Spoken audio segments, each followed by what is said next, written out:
Okay, let's look at how you can create your own master control panel for your Windows installation.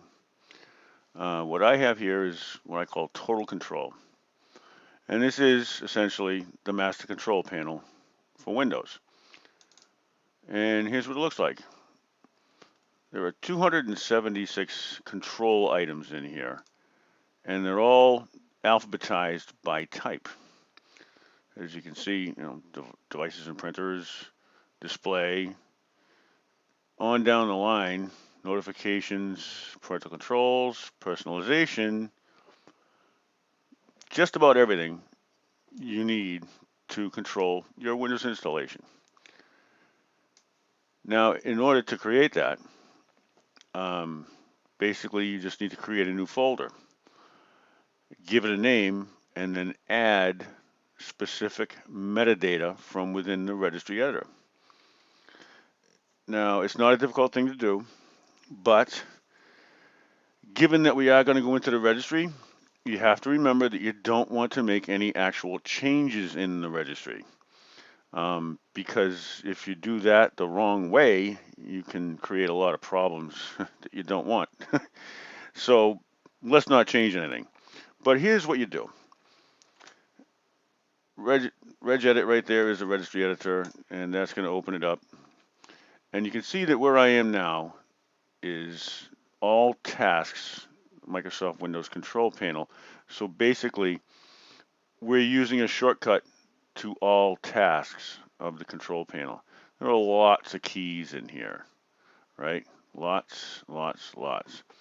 What I did to find this, it's been years since I first heard about this and first found out about it, but when I wanted to do it, I just did this. I searched for all tasks, and it's going to bring us right back here and right to that key name which we need to create this folder, the master control panel folder.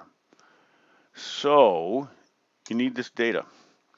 It's actually shown here, bracket to bracket, but you can't copy that. It doesn't let you do it here. What you can do is you can copy the key name. Now you don't need all of that information. Okay, you just need a part of it. But let's see what happens when we create a new folder and give it a name. Call it anything you want. We'll just say my control panel. It could be Mike's control panel or Mary's control panel. Anything. And once you have that name typed in there, you need to add that metadata. There also needs to be a dot right after panel with no space. So what we're going to do is we're going to paste that key name, which we'll have to edit because there's more data there than we need, and Windows doesn't like it. So here's what we do. We see that the bracketed data is here. All the rest of this we do not need. HKey, local machine, software, we do not need that. So what we're going to do is we're going to back off right to that dot and leave it beginning with the bracket.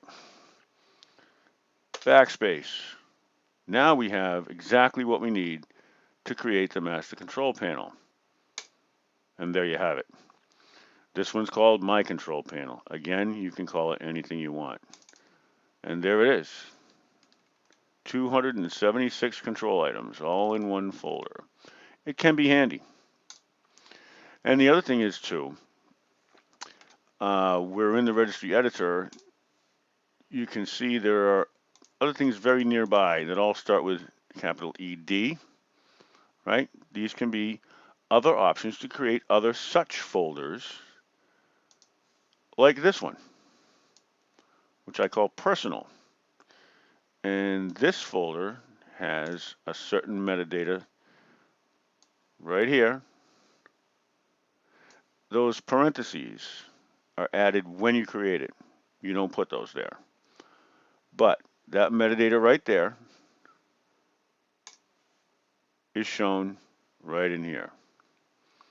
And you could copy that key and create that folder in the same fashion.